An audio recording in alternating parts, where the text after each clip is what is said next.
नमस्कार। आकाशवाणी से प्रस्तुत है समाचार संध्या।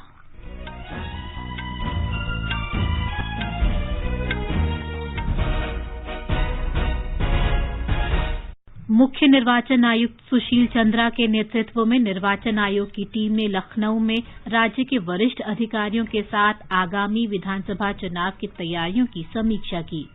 प्रधानमंत्री नरेंद्र मोदी कल उत्तराखंड के हल्द्वानी में 17,500 करोड़ रुपए लागत की 23 परियोजनाओं का उद्घाटन और शिलान्यास करेंगे।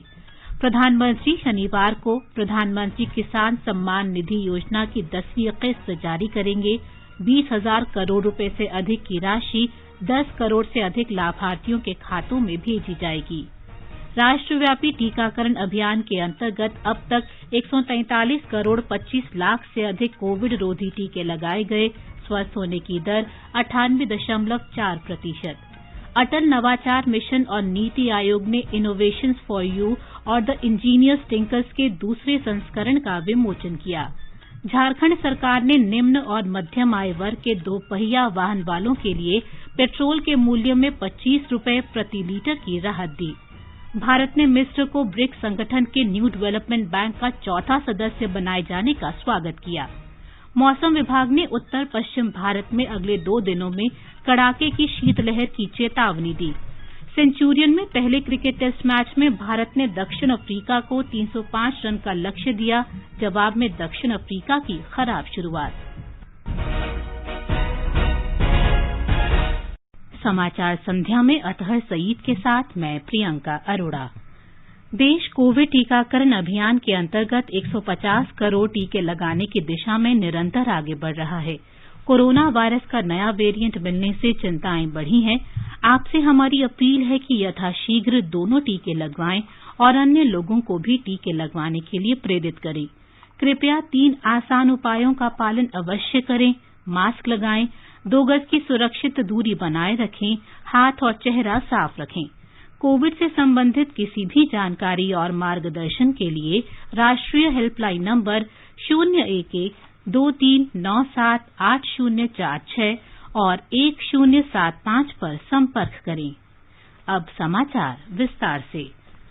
मुख्य निर्वाचन आयुक्त सुशील चंद्रा के नेतृत्व में निर्वाचन आयोग की टीम ने आज लखनऊ में राज्य के वरिष्ठ अधिकारियों के साथ विधानसभा चुनाव की तैयारियों की समीक्षा की। आयोग का ये दल अपने 3 दिन के दौरे पर कल लखनऊ पहुंचा था। ये दल कल राज्य के मुख्य सचिव और पुलिस महानिदेशक के साथ चर्चा के बाद शाम को संवाददाता सम्मेलन को संबोधित करेगा। टीम ने कल विभिन्न राजनीतिक दलों के प्रतिनिधियों से चर्चा की। मणिपुर में नेशनल पीपल्स पार्टी नेता और राज्य सरकार में मंत्री लेतपाउ हाओकिप आज भारतीय जनता पार्टी में शामिल हो गए। आज नई दिल्ली में पार्टी मुख्यालय में केंद्रीय मंत्री भूपेंद्र यादव और भाजपा नेता संबित पात्रा तथा अनिल बलूनी की उपस्थिति में वे भाजपा में शामिल हुए। श्री हाओकिप ने कहा कि प्रधानमंत्री नरेंद्र मोदी और गृह मंत्री अमित शाह के नेतृत्व में मणिपुर का विकास संभव है। प्रधानमंत्री जी नॉर्थ ईस्ट को आस्था लक्ष्मी बनाने में और मणिपुर को भी खेल के साथ साथ नई क्षेत्र में ले जाने का संकल्प में सहयोग करने के लिए मैं इनका नेतृत्व में ग्रहण कर मैं आज पार्टी में शामिल हो जाने का फैसला लिया है। जय मणिपुर। केंद्रीय मंत्री भूपेंद्र यादव ने कहा कि भारतीय जनता पार्टी ने मणिपुर में सुशासन लाने का हर संभव प्रयास किया है। एक समय कांग्रेस के कुशासन के कारण पूरी तरह भ्रष्टाचार से त्रस्त था, जहां लगातार बंद जैसे आयोजन रहते थे और जनता ये महसूस करती थी कि मणिपुर के विकास के लिए खुलापन, सुशासन ये बहुत आवश्यक है। उसको विगत 5 वर्षों में भारतीय जनता पार्टी ने प्रदान किया है। इस बीच पंजाब में शिरोमणि अकाली दल के नेता जगदीप सिंह नकई, रविप्रीत सिंह सिद्धू और हरभाग सिंह देसू तथा कांग्रेस नेता शमशेर सिंह राय आज भारतीय जनता पार्टी में शामिल हो गए। भारतीय जनता पार्टी ने प्रधानमंत्री नरेंद्र मोदी की कानपुर रैली में समाजवादी पार्टी की विद्यार्थी शाखा के हिंसा भड़काने के प्रयासों की कड़ी आलोचना की है। नई दिल्ली में पार्टी प्रवक्ता संबित पात्रा ने कहा कि रैली से पहले शहर में समाजवादी पार्टी की विद्यार्थी शाखा के नेताओं ने एक कार को आग के हवाले कर दिया, जिस पर भाजपा का बैनर लगा हुआ था। अपनी गाड़ी को भारतीय जनता पार्टी के रूप में सजाना और खुद उसे चकनाचूर कर देना और संदेश देना कि हम इस प्रकार से अगर आप विकास के साथ खड़े होंगे तो हम इस प्रकार से आपको ध्वस्त कर देंगे, ये काम कौन करता है? ये काम गुंडा राज वाले करते हैं कि अपने माफिया राज के दबदबा को स्थापित करने के लिए। प्रधानमंत्री नरेंद्र मोदी कल उत्तराखंड में हल्द्वानी में 17,500 करोड़ रुपए लागत की 23 परियोजनाओं का उद्घाटन करेंगे और शिलान्यास करेंगे। ये परियोजनाएं सिंचाई, सड़क, आवासन, स्वास्थ्य संबंधी बुनियादी ढांचा, उद्योग, स्वच्छता और पेयजल आपूर्ति सहित व्यापक क्षेत्रों की हैं। सड़कों के चौड़ीकरण, पिथौरागढ़ में पनबिजली परियोजना और नैनीताल में सीवर प्रणाली में सुधार की 6 परियोजनाओं का उद्घाटन किया जाएगा। इन परियोजनाओं पर 3,400 करोड़ रुपए से अधिक की लागत आई है। प्रधानमंत्री मोदी 5,750 करोड़ रुपए लागत की लखवार बहुउद्देशीय परियोजना की आधारशिला रखेंगे। इस परियोजना से लगभग 34,000 हेक्टेयर अतिरिक्त भूमि की सिंचाई होगी, 300 मेगावाट पनबिजली का उत्पादन होगा और 6 राज्यों में पीने के पानी की आपूर्ति हो सकेगी। इससे उत्तराखंड, उत्तर प्रदेश, हरियाणा, दिल्ली, हिमाचल प्रदेश और राजस्थान को पानी उपलब्ध होगा। देश के दूर दराज के क्षेत्रों तक संपर्क बढ़ाने की प्रधानमंत्री की परिकल्पना के अनुरूप लगभग 8,700 करोड़ रुपए की लागत से सड़क परियोजनाओं का उद्घाटन और शुभारंभ किया जाएगा। इन सड़क परियोजनाओं से गढ़वाल, कुमाऊं और तराई क्षेत्र के अलावा उत्तराखंड और नेपाल के बीच भी संपर्क बढ़ेगा। इनसे जिम कॉर्बेट राष्ट्रीय पार्क तक पहुंच सुगम होगी तथा रुद्रपुर और लालकुआं के औद्योगिक क्षेत्रों को लाभ होगा। श्री मोदी प्रधानमंत्री ग्रामीण सड़क योजना के तहत कई परियोजनाओं का शुभारंभ करेंगे। रणनीतिक दृष्टि से महत्वपूर्ण टनकपुर पिथौरागढ़ मार्ग की सड़कों को चौड़ा किया जाएगा। इस मार्ग पर हर मौसम में आवाजाही आसान होगी और सीमावर्ती क्षेत्रों तक सेना की पहुंच सुगम होगी। इसके अलावा कैलाश मानसरोवर यात्रा तक भी संपर्क सुविधा बढ़ेगी। श्री मोदी ऊधम सिंह नगर जिले में एम्स ऋषिकेश उपग्रह केंद्र और पिथौरागढ़ में जगजीवन राम सरकारी मेडिकल कॉलेज की भी आधारशिला रखेंगे। सितारगंज और काशीपुर में आर्थिक रूप से कमजोर वर्गों के लिए 2,400 आवासों के निर्माण का भी शुभारंभ किया जाएगा। इस क्षेत्र की पूरी क्षमता के उपयोग की प्रधानमंत्री की परिकल्पना के अनुरूप काशीपुर में 41 एकड़ क्षेत्र में अरोमा पार्क और सितारगंज में 40 एकड़ में प्लास्टिक औद्योगिक पार्क की भी आधारशिला रखी जाएगी। प्रधानमंत्री नरेंद्र मोदी शनिवार को प्रधानमंत्री किसान सम्मान निधि योजना की 10वीं किस्त जारी करेंगे। 20,000 करोड़ रुपए से अधिक की राशि 10 करोड़ से अधिक लाभार्थियों को उपलब्ध कराई जाएगी। योजना के तहत पात्र किसान परिवार को प्रति वर्ष 6,000 रुपए की वित्तीय सहायता दी जाती है। किसानों को अब तक 1,60,000 करोड़ रुपए से अधिक की धनराशि उपलब्ध कराई जा चुकी है। देश में अब तक 143 करोड़ 25 लाख से अधिक कोविड रोधी टीके लगाए जा चुके हैं। इस समय लगभग 77,000 संक्रमित लोगों का उपचार चल रहा है। कल 7,347 लोगों में संक्रमण की पुष्टि हुई। इसी दौरान 7,300 लोगों के स्वस्थ होने के साथ ही अब तक 3 करोड़ 42 लाख लोग स्वस्थ हो चुके हैं। स्वस्थ होने की दर 98.40% है। अब तक 67 करोड़ 52 लाख से अधिक कोविड जांच की जा चुकी है। देश में अब तक 781 मरीजों में कोरोना के नए वेरिएंट ओमिक्रॉन की पुष्टि हुई है। इनमें दिल्ली में 238, महाराष्ट्र में 167, गुजरात में 73 और केरल में 65 मरीज शामिल हैं। स्वास्थ्य मंत्रालय ने बताया है कि ओमिक्रॉन से 241 मरीज स्वस्थ हो चुके हैं। राजस्थान में कोविड के बढ़ते मरीजों के कारण मुख्यमंत्री अशोक गहलोत ने आज मंत्री परिषद की बैठक बुलाई। बैठक में कोविड की स्थिति के बारे में चिकित्सकों और वरिष्ठ अधिकारियों ने अपनी राय दी। स्वास्थ्य सचिव वैभव गलेरिया ने बताया कि राज्य में एक सप्ताह के दौरान कोविड के मरीजों में 3 गुना वृद्धि हुई है, लेकिन संक्रमित लोग गंभीर रूप से बीमार नहीं हैं। एक रिपोर्ट। कई राज्यों में पिछले कुछ सप्ताह से कोविड और उसके नए वेरिएंट ओमिक्रॉन का संक्रमण बढ़ा है। राज्य सरकारों ने संक्रमण को फैलने से रोकने के लिए कई एहतियाती कदम उठाए हैं। दिल्ली सरकार ने राष्ट्रीय राजधानी क्षेत्र दिल्ली में graded response action plan grab के तहत येलो अलर्ट जारी करने के साथ ही रात 10 बजे से सुबह 5 बजे तक कर्फ्यू लगाया है। उत्तर प्रदेश, मध्य प्रदेश, हरियाणा, कर्नाटक, उत्तराखंड, केरल की सरकारों ने भी पूरे राज्य में रात्रि कर्फ्यू लगाने के आदेश जारी किए हैं। उत्तर प्रदेश के मुख्यमंत्री योगी आदित्यनाथ ने कुछ कड़े कदम उठाने के निर्देश जारी किए हैं। राज्य में 25 दिसंबर से रात 11 बजे से सुबह 5 बजे तक कर्फ्यू लागू है। असम में भी रात 11:30 बजे से सवेरे 6 बजे तक लोगों के आवागमन पर प्रतिबंध लगाया गया है। उधर अमेरिका और यूरोप के कई देशों में कोविड महामारी शुरू होने के बाद से एक दिन में अब तक के सबसे अधिक लोग संक्रमित हुए हैं। इन देशों में कोरोना वायरस का नया रूप ओमिक्रॉन तेजी से फैल रहा है। सोमवार को अमेरिका में 4,40,000 से अधिक लोग संक्रमित हुए। फ्रांस, इटली, यूनान, पुर्तगाल और इंग्लैंड में भी एक दिन में अब तक के सर्वाधिक लोग संक्रमित हुए।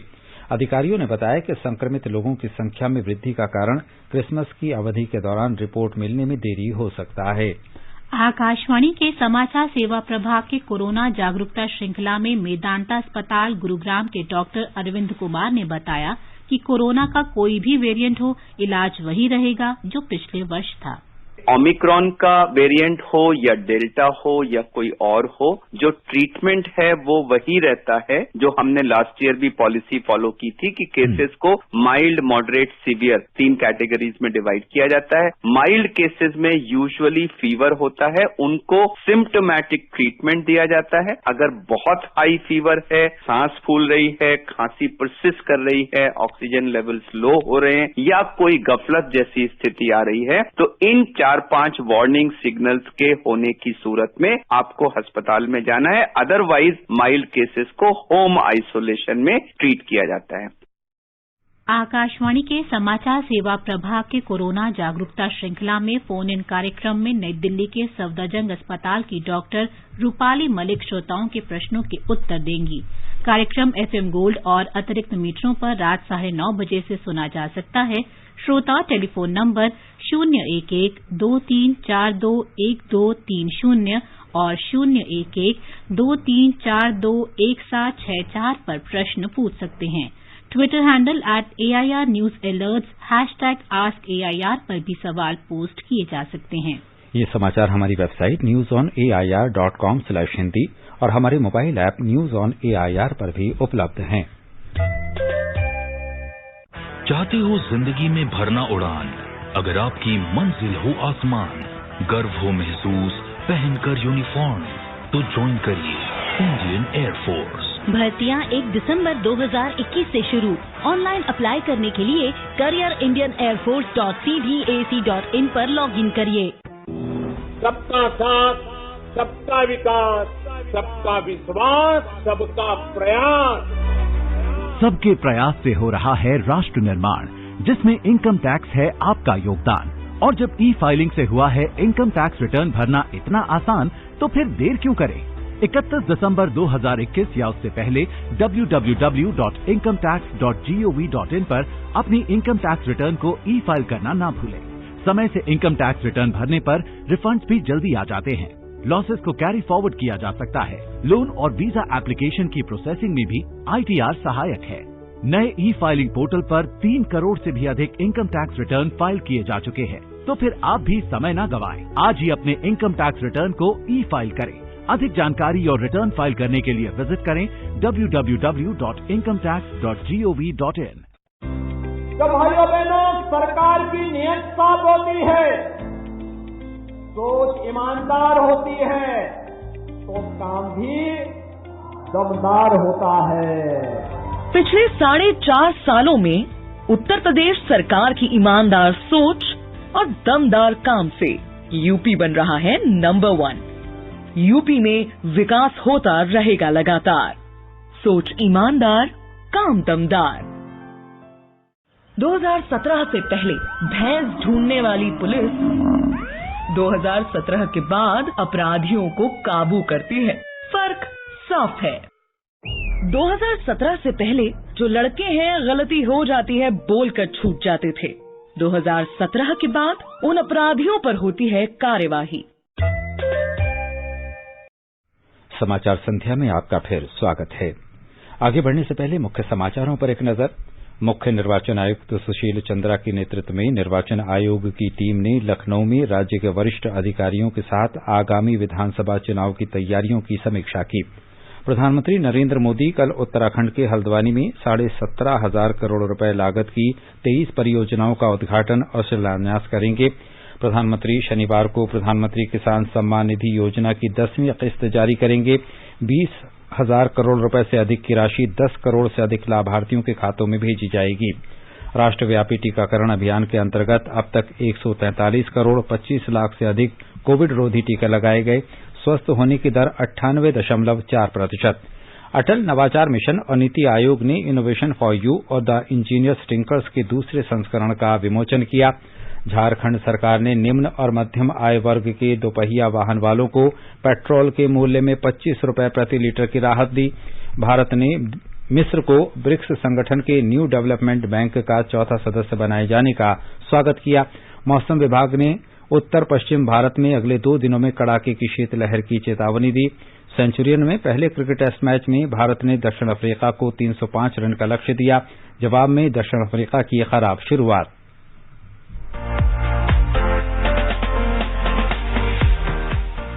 बीते साल की खट्टी मीठी यादों को समेटकर आकाशवाणी का समाचार सेवा प्रभाग 31 दिसंबर की रात 9:30 बजे प्रसारित करेगा कार्यक्रम वर्ष 2021 की एक झलक। इसे आप सुन सकते हैं FM गोल्ड 100.1 मेगाहर्ट्ज और अतिरिक्त मीटरों पर। ये कार्यक्रम हमारी website newsonair.nic.in, YouTube channel news on AIR official और हमारे ट्विटर हैंडल @AIRNewsAlerts पर भी उपलब्ध होगा।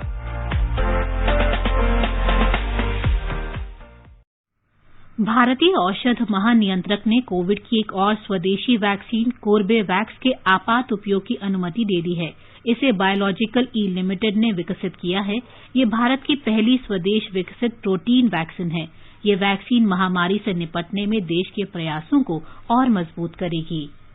अटल नवाचार मिशन और नीति आयोग ने आज इनोवेशंस फॉर यू और द इंजीनियर्स टिंकर्स के दूसरे संस्करण का विमोचन किया। इनोवेशंस फॉर यू कृषि आधारित 70 स्टार्टअप के नवाचारों का सारांश है। इंजीनियर्स टिंकर्स प्रौद्योगिकी संबंधी नवाचारों का सारांश है। इसमें अटल टिंकरिंग लैब के 41 नवाचारों का विवरण है। पृथ्वी विज्ञान मंत्री डॉक्टर जितेंद्र सिंह ने आज विज्ञान मासिक पत्रिका के हिंदी, उर्दू और अंग्रेजी संस्करण का औपचारिक विमोचन किया। उन्होंने कहा कि ये पत्रिका शीघ्र ही डोगरी, कश्मीरी और अन्य भाषाओं में भी शुरू की जाएगी। उन्होंने कहा कि भारतीय भाषाओं में विज्ञान, संचार और शिक्षा को प्रोत्साहन देना मोदी सरकार की प्राथमिकताओं में शामिल है। प्रवर्तन निदेशालय के अधिकारियों ने मनी लॉन्ड्रिंग के मामले में आज महाराष्ट्र के पूर्व गृह मंत्री अनिल देशमुख के नाम आरोप पत्र दाखिल किया। आरोप है कि उन्होंने पूर्व सहायक पुलिस निरीक्षक सचिन वाझे को मुंबई के बार और रेस्तरां से 100 करोड़ रुपए महीना वसूलने को कहा था। पता चला है कि बर्खास्त पुलिस अधिकारी वाझे ने बार और रेस्तरां से वसूली के बाद देशमुख को 4 करोड़ 70 लाख रुपए सौंपे थे। राष्ट्रीय अल्पसंख्यक आयोग ने देश के विभिन्न भागों में गिरजाघरों पर हुए हमले पर स्वतः संज्ञान लेते हुए इस बारे में जानकारी प्राप्त करने के लिए जांच दल भेजने का निर्णय लिया है। आयोग इस बारे में संबंधित अधिकारियों से भी रिपोर्ट तलब करेगा। झारखंड के मुख्यमंत्री हेमंत सोरेन ने आज गरीबों और मध्यम आय वर्ग के दोपहिया वाहन वालों के लिए पेट्रोल की कीमतों में 25 रुपए प्रति लीटर की राहत देने की घोषणा की है। लाभार्थियों को अगले वर्ष 26 जनवरी से पेट्रोल पर ये लाभ मिलने लगेगा। श्री सोरेन ने राज्य सरकार का 2 वर्ष का कार्यकाल पूरा होने के अवसर पर रांची में इन जनसभा में ये बात कही। भारत ने ब्रिक्स संगठन के न्यू डेवलपमेंट बैंक के चौथे नए सदस्य के रूप में मिस्र का स्वागत किया है। बांग्लादेश, संयुक्त अरब अमारात और उरुग्वे पहले से ही इस बैंक के सदस्य हैं। विदेश मंत्रालय के प्रवक्ता ने कहा कि बैंक के सदस्यों की संख्या में बढ़ोतरी से बैंक की स्थिति और मजबूत होगी और वो उभरती अर्थव्यवस्थाओं के लिए विकास की एक प्रमुख संस्था के रूप में कार्य कर सकेगा। इस बैंक का उद्देश्य ब्रिक्स संगठन के सदस्य देशों में विकास परियोजनाओं के लिए संसाधन का सृजन करना और विकासशील देशों की उभरती अर्थव्यवस्था में सहयोग करना है। आजादी का अमृत महोत्सव के लिए सभी उपभोक्ताओं को शुभकामनाएं। हॉलमार्क सोने की शुद्धता सुनिश्चित करता है। हमेशा हॉलमार्क वाले सोने के आभूषण खरीदें।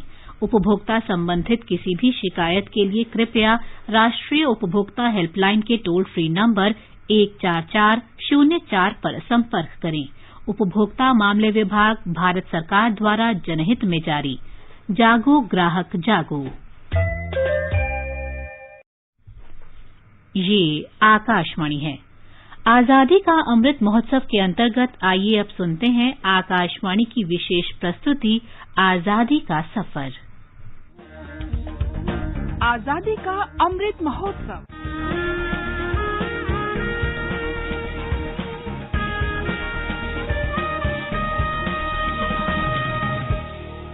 आजादी का सफर आकाशवाणी समाचार के संग।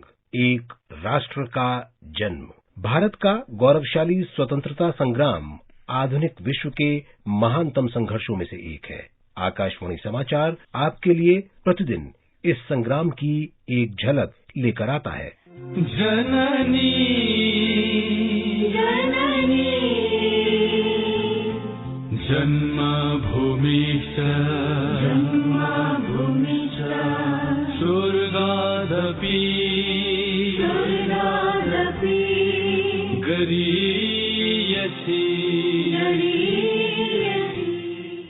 आज की कड़ी में हम शुरुआती उदारवादी नेताओं में से एक व्योमेश चंद्र बनर्जी को याद कर रहे हैं, जिनका जन्म 29 दिसंबर 1844 को हुआ था।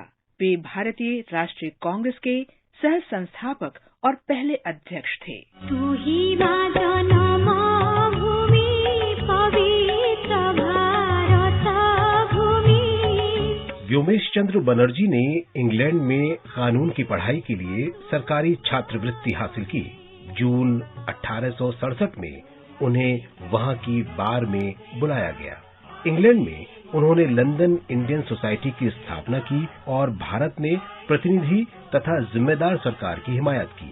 वे 1868 में कलकत्ता लौट आए और कुछ ही वर्षों में उच्च न्यायालय में सबसे अधिक ख्याति प्राप्त बैरिस्टर बन गए। 1883 में उन्होंने कलकत्ता उच्च न्यायालय में सुरेंद्रनाथ बनर्जी पर चल रहे अवमानना के मुकदमे में अदालत में उनका बचाव किया। व्योमेश चंद्र बनर्जी ने 1885 में कांग्रेस के पहले अधिवेशन की अध्यक्षता की। कलकत्ता में आयोजित 1886 के अधिवेशन में दादा भाई नौरोजी की अध्यक्षता में उन्होंने अपने काम के बेहतर समन्वय के लिए प्रत्येक प्रांत में कांग्रेस की स्थायी समितियों के गठन का प्रस्ताव रखा। इस अवसर पर उन्होंने कांग्रेस को अपनी गतिविधियों को केवल राजनीतिक मामलों तक ही सीमित रखने और सामाजिक सुधारों के मुद्दों को अन्य संगठनों पर छोड़ देने की हिमायत की। उन्होंने इलाहाबाद में 1892 के सत्र में फिर से भारतीय राष्ट्रीय कांग्रेस की अध्यक्षता की। इस महान नेता को हमारी श्रद्धांजलि। धन्य महिमा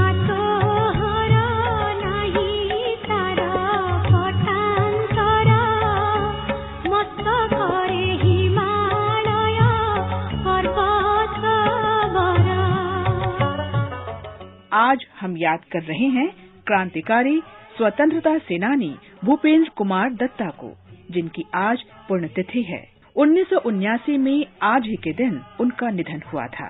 एक प्रमुख जुगांतर नेता भूपेंद्र कुमार दत्ता ने दिसंबर 1917 में बिलासपुर जेल में 78 दिन तक भूख हड़ताल की थी। ये उस समय तक किसी भी देश में सबसे लंबी अवधि की भूख हड़ताल थी। दत्ता का जन्म 8 अक्टूबर 1892 को जैसोर के गांव ठाकुरपुर में हुआ था, जो अब बांग्लादेश में है। वे अनुशीलन समिति के विभाजन विरोधी आंदोलनों से प्रेरित हुए और संगठन में शामिल हो गए। सितंबर 1915 में बाघा जतिन की मृत्यु के बाद भारत में बड़े पैमाने पर दमन हुआ और स्वतंत्रता सेनानियों को जेलों में बंद कर दिया गया। भूपेंद्र कुमार दत्ता को 17 मई 1917 को गिरफ्तार कर लिया गया। जेल में जितेन लाहिड़ी और भूपेंद्र कुमार दत्ता ने बंदी प्रत्यक्षीकरण के बिना स्वतंत्रता सेनानियों को जेल भेजे जाने और उनके शारीरिक तथा मानसिक उत्पीड़न के खिलाफ विरोध प्रदर्शन किया। उन्होंने भूख हड़ताल के फैसले के बारे में 8 पन्नों की एक लंबी अपील प्रकाशित की, जिसे देश की कई महत्वपूर्ण हस्तियों को भेजा गया। भूपेंद्र कुमार दत्ता को बाद में बिलासपुर जेल भेज दिया गया, जहां उन्होंने 78 दिन तक भूख हड़ताल जारी रखी। 1920 में उन्हें रिहा कर दिया गया। भूपेंद्र कुमार दत्ता को 23 सितंबर 1923 को फिर से गिरफ्तार कर लिया गया और बर्मा के मांडले जेल भेज दिया गया। जल्द ही सुभाष चंद्र बोस को भी गिरफ्तार कर लिया गया। नेताजी ने भूपेंद्र को मेमोरीज ऑफ ए रिवॉल्यूशनिस्ट पुस्तक भेंट की, जिसे वे यूरोप की अपनी अंतिम यात्रा के दौरान छिपा कर लाए थे।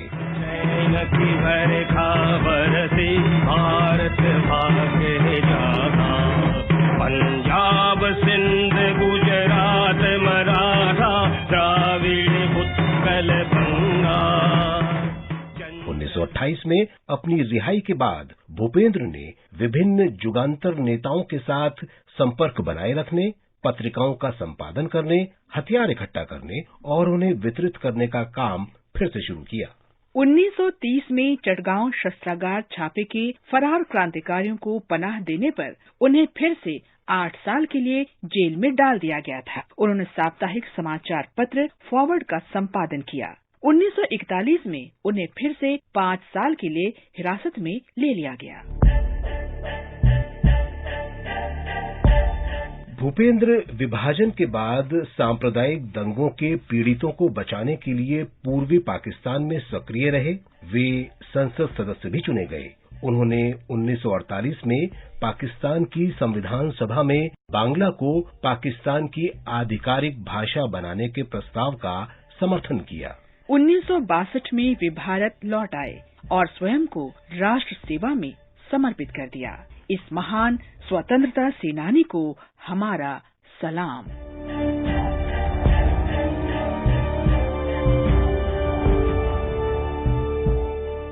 इसके साथ ही आजादी का सफर आकाशवाणी समाचार के संग श्रृंखला का ये अंक समाप्त हुआ। मिलते हैं कल अगली कड़ी में।